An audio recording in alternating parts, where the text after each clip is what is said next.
अवां जी समातुनि ताईं radio voice of Sindh London.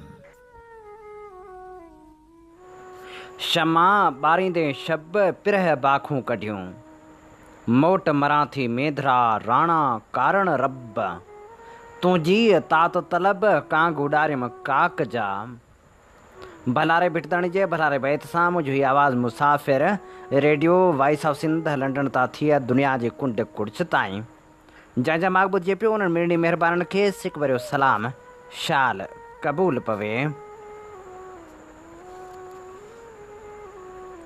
20 अप्रैल 2025 आचर जे ॾींहुं प्रोग्राम सोच वीचार साण करे आऊं अवां जी ख़िदमत में हाज़ुर अवां जो पंहिंजो मेज़बान हबीब लगारी। प्रोग्राम जी शुरूआत में अवां लाइ इहा ई दुआ त शाल जितो जो सुख सलामती सां हुजो, कॾहिं बि ॾुखियो ॾींहुं न ॾिसो ऐं कॾहिं बि अव्हां जूं मुर्कूं मेरियूं न थियनि। दुनिया जी कुंड कुड़च में जिते बि रहो सिंध लाइ, सिंध वासियुनि लाइ ऐं दुनिया जे मज़लूम माण्हुनि लाइ जा खोड़ींदा रहो। शाल अव्हां जा ख़्वाब तबीरनि सां लही सघनि। वतन सां वेसाह घातियूं का नई ॻाल्हि त नाहे। सदियुनि जे हिन सफ़र में सिंध धरती सां केतिरियूं नाइंसाफ़ियूं थियूं ऐं केतिरनि वजूदनि गदारियूं कयूं, इहा तारीख़ बि ॾाढी तवील आहे। पाण खे इहा बि ख़बर आहे त मोहबतूं कंहिं बि सुबुह जूं मुहताज न आहिनि हूंदियूं, पर सिंध धरती उहा सिंध धरती आहे जंहिं कॾहिं इहो मेणो बि कंहिंखे नाहे ॾिनो त हैफ़ तिनी होए वतन जिन विसारियो। पर छा कजे, सिंध सां गदारी जिन माण्हुनि बि कई आहे ऐं पोइ सिंध धरती उन्हनि खे ईअं धिकारे छॾियो आहे जो उहे माण्हू टुटी थिया टूह वांगुरु माण्हुनि जे दिलनि मां निकिरी विया। मीर जाफ़र खां वेंदे अॼोकनि हुक्मराननि ताईं केतिरा ई वक़्त जा बादशाह आया, पर उन्हनि जो नालो निशान ई नाहे। जिन माण्हुनि बि सिंध धरती लाइ जा खोड़ियो, तिन जे राहनि में सिंध धरती गुलाब विछाया ऐं पोइ वक़्तु साबित कयो त जिन माण्हुनि गदारियूं कयूं उन्हनि लाइ दर दर धिकार लिखी वई। हाणे जॾहिं सिंध धरती ते कैनालनि वारी तहरीक हले पई, तॾहिं बि कैनाल जे हामी हुक्मरान जी रस्ता रोक थियण लॻी आहे।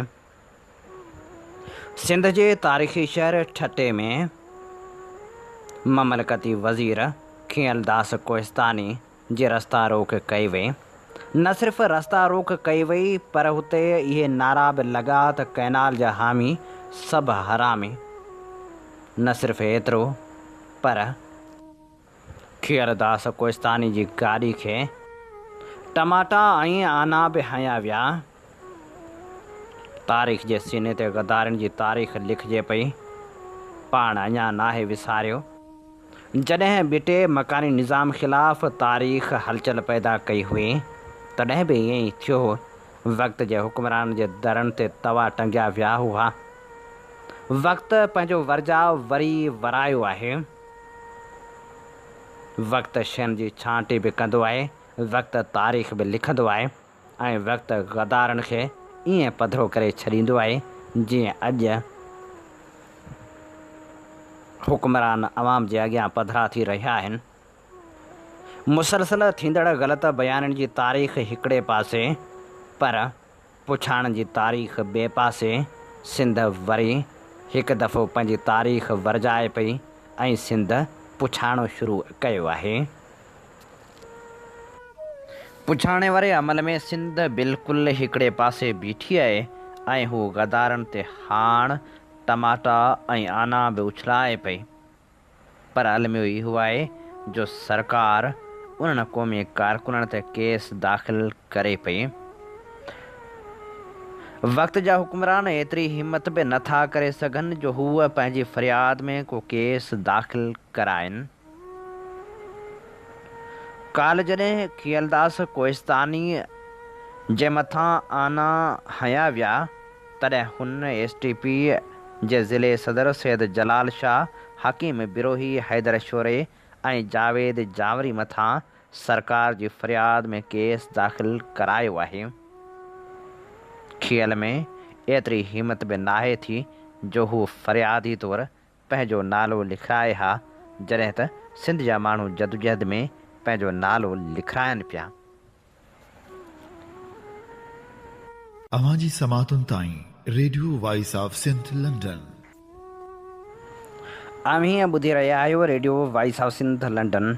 अवां जी ख़िदमत में प्रोग्राम पेश कयो पियो वञे सोच वीचार जे हिन सफ़र में आऊं अव्हां सां मुखातिब अव्हां जो पंहिंजो मेज़बान हबीब लगारी। जॾहिं देस मुंहिंजे ते धाड़ो लॻो,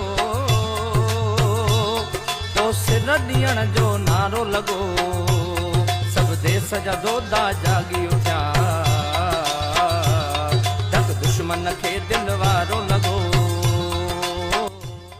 सभु देस जा दोदा जागी उथिया।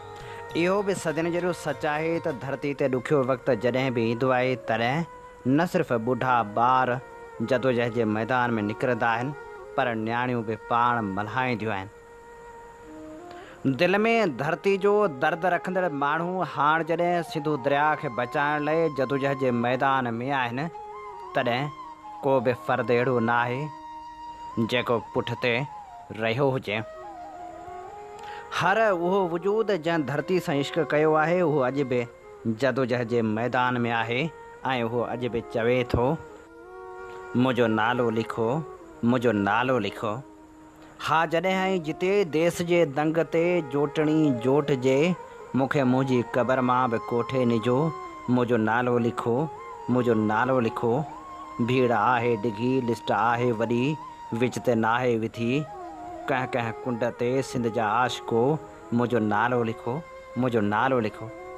ऐं पोइ तारीख़ जे वर्कनि में नालो लिखाइण लाइ कराची खां कश्मीर ऐं केटी बंदर ताईं वाहण वसंदी वसंदी हाणे जागे पई।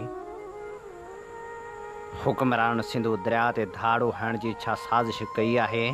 सॼी सिंध सरापा एहतिजाज बणिजी वई आहे, पर नथा जागनि त वक़्त जा हुक्मरान नथा जागनि।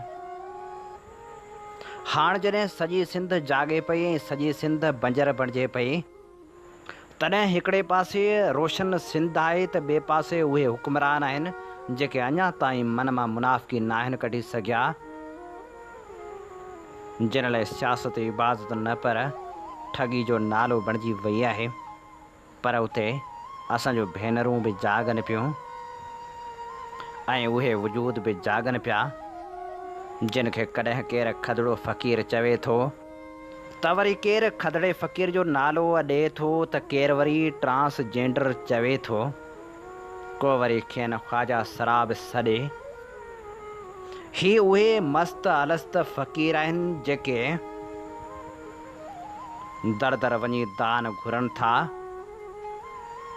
ताड़ियूं वॼाइनि था ऐं पुटनि जे ॼमण जूं मुबारकूं बि ॾियनि था। ही उहे वजूद आहिनि जिन खे कॾहिं कॾहिं के माण्हू नफ़रत जी निगाह सां पिणु ॾिसणु लॻंदा आहिनि।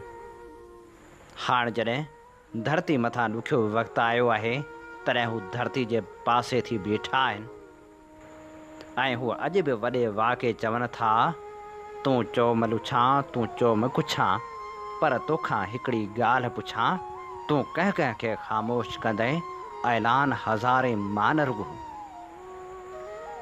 हीअ सिंध धरती जी उहा ललकार थी उथिया आहिनि जो हाणे फ़क़ीरनि जूं दिलियूं बि धड़कण लॻियूं आहिनि। मंज़िल ॾे जॾहिं बि क़दम खजंदा आहिनि, जॾहिं बि धरती जागंदी आहे, तॾहिं उहे फ़क़ीर बि उन जंग जो हिसो थी वेंदा आहिनि जेका वक़्त जे हुक्मरान सां जोटिबी आहे। वक़्त जे हुक्मरान सां जोटियल जंग जो हाणे तबल वॼी चुको। हाणे फ़क़ीरनि जे पेरनि में के घुंघरूं न आहिनि। हाणे फ़क़ीर वॾे वाक़े चवनि था त को बि कैनाल कंहिं बि सूरत में क़बूल न कबो ऐं हू वॾे वाक़े ॿुधाइनि था त सिंध जी हिन जदोजहद में अॼु असीं बि दलेरी सां बीठल आहियूं। हमाउनि जे शहर हैदराबाद जा ही फ़क़ीर ओल्ड कैंपस खां प्रेस क्लब ताईं रैली कढी इहो साबित करे विया आहिनि त हू बि धरती जी वारसी जो हक़ अदा करण जी सघ रखनि था। विरहाङे जे वढ खां पोइ हुकूमत ख़िलाफ़ उथियल ई पहिरीं तहरीक आहे जंहिंमें न सिर्फ़ु ॿार शरीक आहिनि पर असांजो भेनरूं बि शरीक आहिनि, उन सां गॾोगॾु ई फ़क़ीर बि शरीक आहिनि। जिन कॾहिं के वरियूं तहरीकूं त नाहिनि हलायूं, पर पोइ बि धरती सां वफ़ा जो वचन निभाइण लाइ मैदान ते बीठल आहिनि।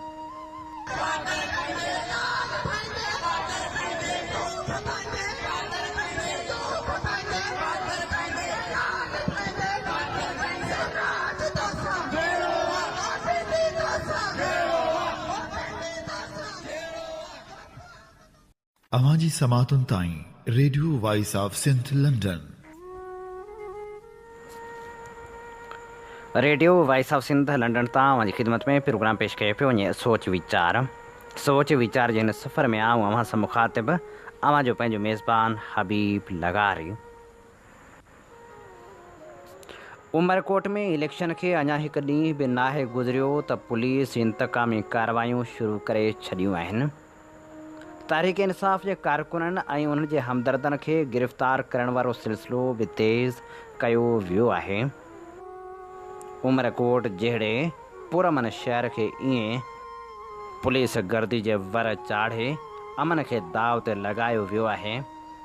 पुलिस पारां कार्रवायुनि में जॾहिं तहरीक इंसाफ़ जे कारकुन खे गिरफ़्तार कयो वियो त तहरीक इंसाफ़ जे उम्मीदवार लाल माली अदालत में कारकुन जी आज़ादी लाइ दरख़्वास्त दाख़िल कराई, जंहिं ते जज छापे लाइ पहुतो त SHO अता मोहम्मद लगारी सख़्त कावड़ जो इज़हार कंदे खेसि क्वार्टर में दाख़िल थियण ई न ॾिनो।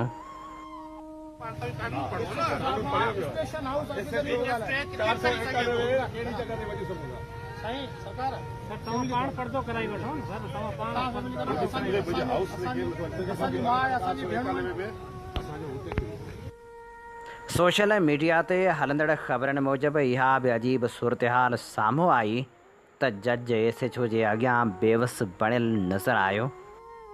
लाल माली थाणे ते वेही रहियो त इहे बि अफ़वाह हलंदा रहिया त लाल माली खे गिरफ़्तार कयो वियो आहे, जंहिं ते उमरकोट शहर बंदि थियणु शुरू थियो ऐं वॾे तइदाद में कारकुन थाणे ते पहुची विया।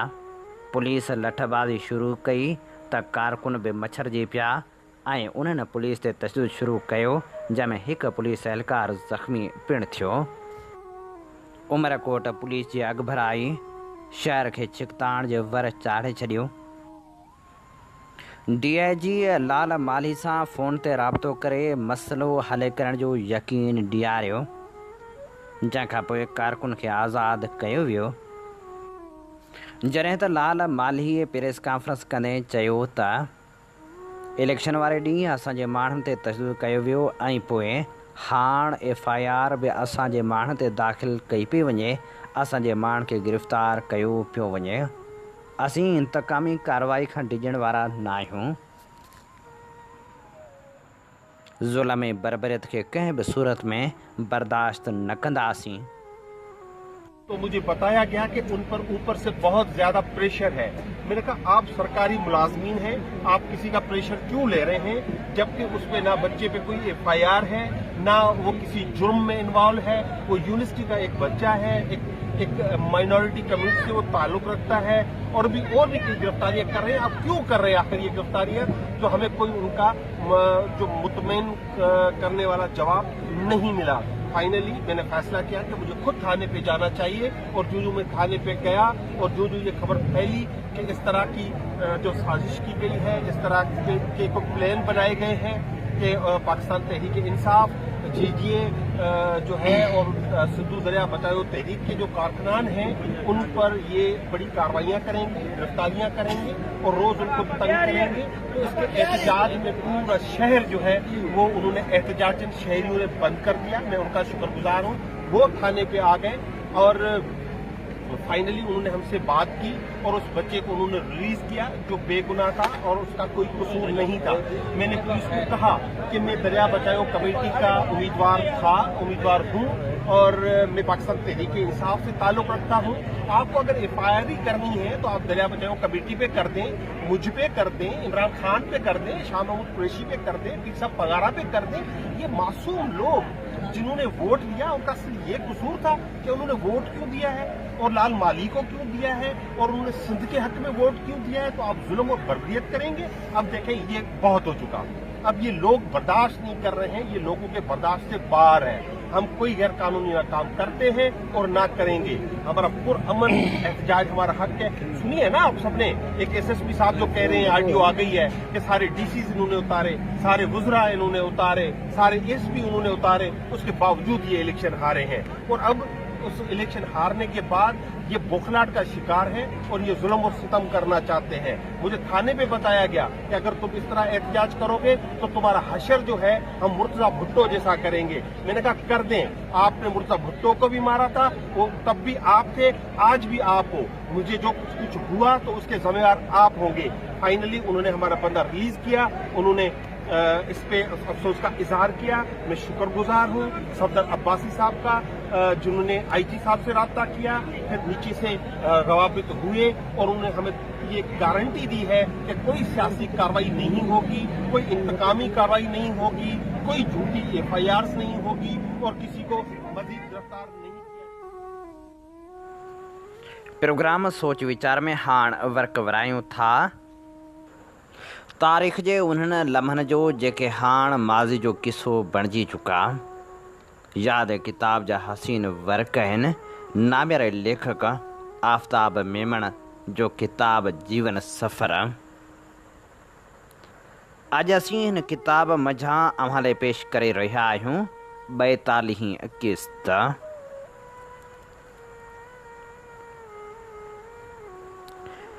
काफ़ी दोस्तनि लियाकत जतोई खे चवणु शुरू कयो त आफ़ताब खे सिंध घुरायो।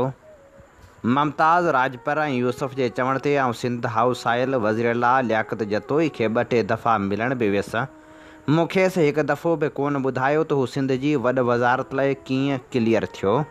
नई सिंध घुराइण लाइ चयोमांसि। हैरान अलबत्ता हुअमि त लियाकत मुंहिंजी सिंध लाइ घुर छो न पियो करे। ॻाल्हि सम्झ में कोन आई। अॼु जॾहिं हीअ सॼियूं कथाऊं ॻंढियां पियो त सबबु थो थिए कीअं। नवाज़ शरीफ़ हुकूमत में एहतसाब ब्यूरो 2 लिस्टूं जारी कयूं। 1 फरवरी 1996 में, जंहिंमें 82 माण्हू हुआ, जिन में नवाब ज़ुल्फ़िकार अली मगसी, अनवर सैफ़ुल्लाह, आफ़ताब शाबान मीराणी, नवीद कमर, जहांगीर बदर, मियां मंसूर वटू, उन सां गॾु मूं ग़रीब जो नालो बि हुयो। डॉक्टर वकार मसूद ऐं अब्दुल्ला शाह साहिब जे नालनि जे विच में। ऐं वरी ॿी लिस्ट उन्हनि 82 खां वधीक ख़तरनाक माण्हुनि जी लिस्ट 17 अगस्त 1997 ते जारी थी। वसीम अफ़ज़ल जी सही सां वज़ीर अज़म सेक्रेटरेट मां हिकु लिस्ट जारी थी, जंहिंमें मुल्क दुश्मनी सरगर्मियुनि में मुलविस 18 ॼणनि जा नाला हुआ। संदन पासपोर्ट ज़ब्त करण जो हुकुम थियो ऐं खेनि ECL ते रखियो वियो। उन्हनि 18 मुल्क दुश्मन माण्हुनि में वज़ीर अला मरहूम अब्दुल्ला शाह 17 नंबर ते हुयो त ही ख़ाकसार 16 नंबर ते। उहो कीअं मुमकिन आहे त वज़ीर अला सिंध लियाकत जतोई खे ख़बर न हुजे। भला छो मुंहिंजी वफ़ा खां घुर करे आऊं बि शायदि खेसि न चवां हा, पर मुमताज़ राजपर ऐं यूसुफ मेमण जे ज़िद मूंखे ॿियो तरीक़ो इख़्तियार करण ते मजबूर कयो। मूं तंग थी JHQ जे दोस्तनि खे ॿुधायो। हुन जे ख़्याल में त लियाकत मुंहिंजो दोस्त हुयो, पर मूंखे हिन वाज़ह कयो त सिंधी सियासतदान दोस्त कोन हूंदो आहे कंहिंजो। ख़ैर लियाकत साहिब खे मार्च 1998 में कंहिं जनरल चयो। वज़ीरल्ला साहिब हिकदमि फ़ोन करे मूंखां मुंहिंजे सिंध अचण जी आमादगी पुछी। मूंखे ॼण ख़बर ई कोन हुई। संस महिरबानी मञियमि ऐं हा कयमि। घुर थी वई। फौरी सिंध बदिली जो आर्डर बि थी वियो। शायदि मार्च जे आख़िर में या अप्रैल जे शुरू में ॿारनि खे वठी टपड़ ॿधी कराची आयमि। सिंध हुकूमत रिपोर्ट कयमि। महीनो खनि त जतोई साहिबु मिलियो ई कोन। नेठि हिकिड़े दोस्त खे JHQ फ़ोन करे ॿुधायमि। ॿिए ॾींहुं जतोई साहिबु घुरायो। कुझु ॾींहंनि में मूंखे सेक्रेटरी इंफॉर्मेशन हुकूमत सिंध करे रखियनि। मूं मई 1998 ते चार्ज वरिती। अक्टूबर 1998 ताईं लियाकत जतोई ऐं गवर्नर मुइनुद्दीन हैदर जी छिकताण ॾिठी, जिते मौक़ो मिलंदो हुयो त जतोई साहिब जी पोज़ीशन बहितर कराइण जी कंदो हुउमि, पर जनरल मुइनुद्दीन हैदर पंहिंजे फ़ौजी सर्कल में लियाकत जी पोज़ीशन काफ़ी ख़राबु करे चुको हुयो। लियाकत साहिब पाण ख़ुशामदी लॾे जे चंबे में वकोड़जी वियो हुयो। संस फ़ौज में सपोर्टर बि संस ख़िलाफ़ थी विया हुआ। नवंबर 1998 गोसली शाह वफ़ाक़ी सरकार 8 नवंबर 1998 में सैयद गोसली शाह खे वज़ीर अज़म जो ख़ुसूसी मुआवन बराए सिंध मुक़ररु कयो ऐं वज़ीर अला जा इख़्तियार ॾिना। हीउ हिकु अजीब तमाशबीनी वारो ऑर्डर हुयो। ख़ुसूसी मुआवन ऐं वरी वज़ीर अला जा इख़्तियार। आउं शाह साहिब खे सुञाणंदो बि कोन हुअसि सवाइ उन्ही जे त हू हाई कोर्ट जो जज रहियो, नामियारो वकील हुयो ऐं वज़ीर अला सिंध रहियो हुयो 1995 में। पर अहिड़े गैराइनी हुकम ते हिकु उहिदो वठणु निहायती नंदड़ जहिड़ो अमल हुयो। मूं फ़ैसिलो कयो त आउं खेसि मिलण बि कोन वेंदुसि। जीअं मौक़ो मिलियो मोकल ते हलियो वेंदुसि, पर शुक्र कयुमि त साईं ईंदे ई सेक्रेटरी इंफॉर्मेशन जी गैर हाज़िरी जो नोटिस वठंदे खेसि हटाइण जी हिदायत कई, जंहिं ते चीफ सेक्रेटरी साहिब ख़ुशी सां फ़ौरी अमल कयो। मूं बि फ़ौरी चार्ज छॾे रिपोर्ट कयो। कानून खां बाला ख़ुसूसी मुआवन वज़ीर अला जे इख़्तियारनि सूधो साल खनि मस हलियो। परवेज़ मुशरफ जे जहाज़ अगवा वारो केस थियो। सिंध जो मुआवन ख़ुसूसी वज़ीर अला इख़्तियार जो हामिल शाह साहिब घर भेड़ो थियो ऐं नवाज़ शरीफ़, अमीनुल्लाह चौधरी ऐं ॿियनि सूधो बग़ावत केस ऐं फ़ौजी कमांड जे जहाज़ अगवा करण जे जुर्म में गिरफ़्तार थिया। चीफ सेक्रेटरी ऐं बदिली थियो। परवेज़ मुशरफ शाह साहिब खे घर भेड़ो करे एयर मार्शल रिटायर्ड अज़ीम दाऊद पोटे खे गवर्नर सिंध मुक़ररु कयो। ENG अब्बासी साहिब वज़ीर थियो। वटि ॿिनि खातनि सां गॾु ॻोठाणी आबादी या रूरल डेवलपमेंट बि हुई। मौजूदा ऑफिसरनि ऐं OSD जी लिस्ट घुरायई। आउं OSD जी लिस्ट में हुअमि। साईं मुंहिंजे नाले खे क्लियर कयो। उन रीति दिसंबर 1999 में मुंहिंजी पोस्टिंग डायरेक्टर जनरल RDD थी वई। DG RD थींदे इहा ख़ुशी थियमि त अब्बासी साहिब जहिड़े माण्हू खां कुझु सिखी सघंदुसि, पर फ़ौज गवर्नर एयर मार्शल अज़ीम दाऊद पोटे साहिब तोड़े संस काबीना जा इख़्तियार पाण वठी रखिया। 5 कोर जा ऑफिसर खातनि खे हलाइण जी कंदा हुआ। उन वक़्तु उन हवाले सां हिकु ॿ दिलचस्प वाक़िया थिया, जंहिंजो ज़िक्र इहो सम्झाइण लाइ काफ़ी आहे त परवेज़ मुशरफ हुकूमत कीअं हलाई ऐं वरी सिंध में संस नुमाइंदगी असल में केरु कंदो हुयो। कुझु वाक़ियात मूंसां लाॻापियल हुआ, जीअं हिकु इंजीनियर जी बदिली। रूरल डेवलपमेंट खाते में के बदनाम इंजीनियर हूंदा हुआ ऐं के वरी बदनाम सिंध हूंदा हुआ। कोनकर, दरसाणो छन्नू ऐं कुझु ॿियूं यूनियन काउंसिलूं बदनाम हूंदियूं हुयूं। मथे ज़िक्र कयल इंजीनियर मूंखे पंहिंजी पोस्टिंग लाइ सिफ़ारिशूं करायूं। आउं ताज़ो आयो हुउसि ऐं खाते जे कम जी नोयत ऐं तरजीहात सम्झणु चाहियमि पिए। पर इंजीनियर साहिब जो पंजाबी हुयो, उनखे घणी तकड़ हुई। खाते में मशहूरु हुयो त हुनजो 5 कोर यानी कराची जी कोर सां वास्तो आहे। जांच करण ते मालूम थियो त भाउ कुझु जूनियर ऑफिसरनि जी महिमानदारी लाइ मशहूरु हुयो। संस महफ़िलनि जी रंगीनी मशहूरु हुई। तांजो हिकु कर्नल जो फ़ोन आयो। मूं सुकून ऐं आराम सां खेसि सम्झायो, आउं ताज़ो आयो आहियां, मूंखे खाते खे सम्झणु ॾियो। हमरा फ़िलहाल त माठ कई, पर 3-4 ॾींहं खां पोइ वरी फ़ोन कयाई ऐं का अहिड़ी ॻाल्हि कयाई जो मूं चिड़ी खेनि खुतो जवाबु ॾिनो। ही ताक़तवर हल्का पंहिंजे तरीक़े सां कमु कंदा आहिनि। सिविल ऑफिसर खे, ख़ासि करे सिंधी ऑफिसर खे जितामणो सम्झंदा आहिनि, जंहिंखे चिभाटण में हुननि खे लुत्फ़ ईंदो आहे। पाण में गुथियल हूंदा आहिनि। चप चोरण में तिखा, महलाती साज़िशूं करण में हिकु त हीअ सॼो ख़ितो तिखो आहे, पर ही कंहिं बि हद ताईं वञी सघनि था। कुझु ॾींहं में कर्नल खे जवाबु ॾियण जो नतीजो ज़ाहिर थी वियो। हिकु ब्रिगेडियर राशिद मॉनिटरिंग लाइ लॻियल हुयो। राशिद मूंखे घुराए पहिरीं त अधु कलाक ॿाहिरि इंतज़ारु करायो, पोइ जॾहिं अंदरि घुरायई त हिकदमि तिखो थी ॻाल्हाइण लॻो।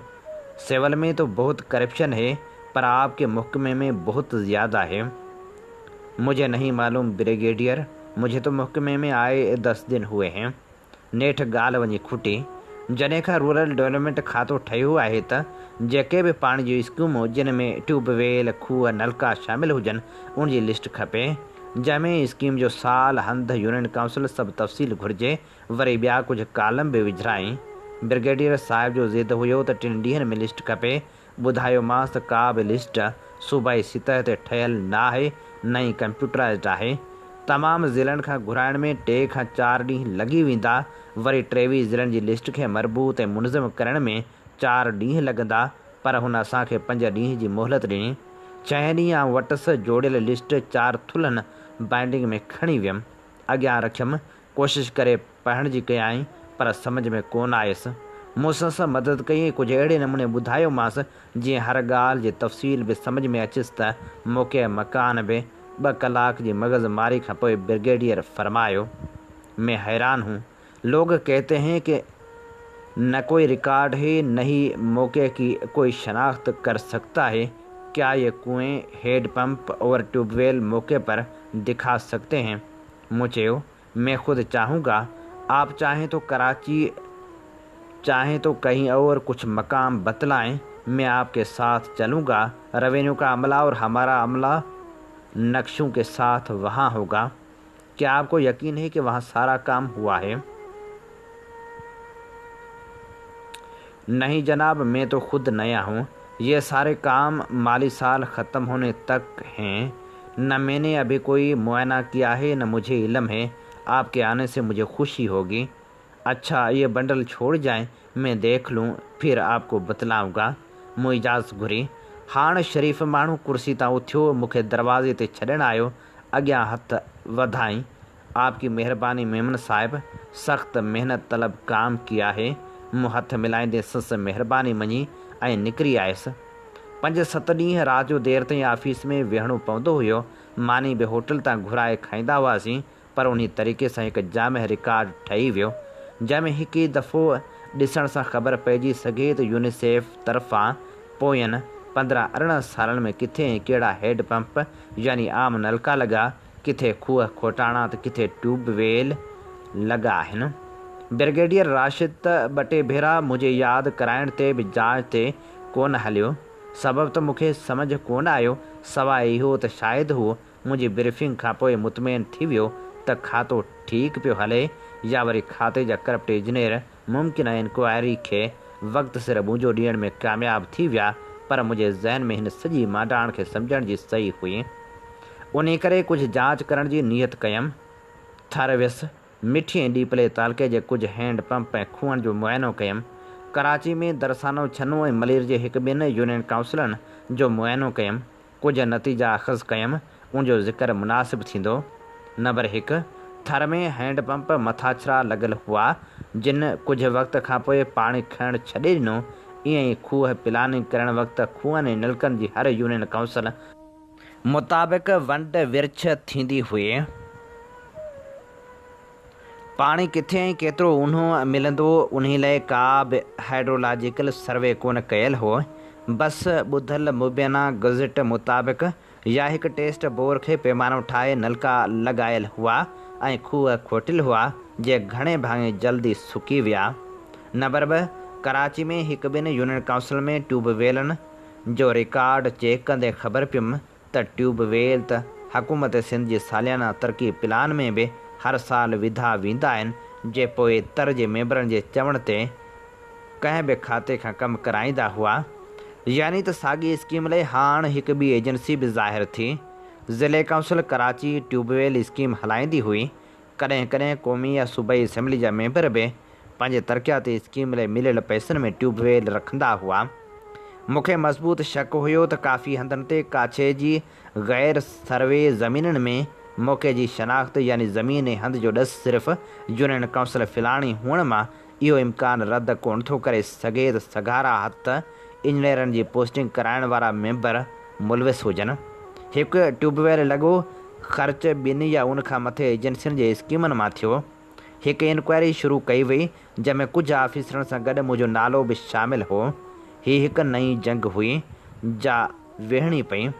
होॾे नवाज़ शरीफ़ जे दादले सैफुर्रहमान हिकु पंजाबी कामोरे वसीम अफ़ज़ल FI में थींदड़ जांच में 2 केसनि में मुंहिंजो नालो विझरायो त 3 पासे हज जो सफ़र ऐं उन्ही लाइ तयारी, जंहिंमें सभ खां ॾुखियो मरहलो ECL मां नालो कढाइणु त वरी उन्हीअ हज दौरान बाबा साईं जी वफ़ात। चौथे पासे वरी मिस्र में थींदड़ हिकु 15 ॾींहंनि जी कॉन्फ्रेंस में शिरकत। इहा conference Africa Asia regional development जे तरफ़ां मुनक़िद पई थी। उन कॉन्फ्रेंस में शिरकत ऐं ॻांढापियल वाक्यनि मूंखां नील नदी किनारे किताब लिखायो जो मुंहिंजी नज़र में नावल जी सनफ़ खे वेझो हुयो छापाणो। आउं ॼण तस्वीर हुअमि भेट धणी जी वाए जी। उठ वेरी उठार वेरी टियां वेरी ॾेर चोथों वेरी वाव थियो जंहिं लटिया पुनहूं पेर। पंजों वेरी सिज थियो जंहिं उल्ही कई अवेर। छहों वेरी चंड थियो जो खिड़ियो न वॾी वेर। सतों वेरी छपर थियो जंहिं सवां कया सेर। वाहिरे जी वेर थिए छुलूं करियां छपरें। हीअ असीं अवांजी ख़िदमत में पेश करे रहिया हुआसीं नामियारे लेखक आफ्ताब मेमण जी आत्म कथा जीवन सफ़र जी 42वीं क़िस्त। इन ते प्रोग्राम सोच वीचार जो वक़्तु पुॼाणी ते पहुचे थो। पंहिंजे मेज़बान हबीब लगारी खे इन साॻी दुआ सनींदा इजाज़त। वसे भिट तुंहिंजी भलारा सदा सदा देस परदेस सारा वसन। कॾहिं सींद सिंजी न मेरी थिए कॾहिं मोड़ कंहिंजा न मुरझाइजनि।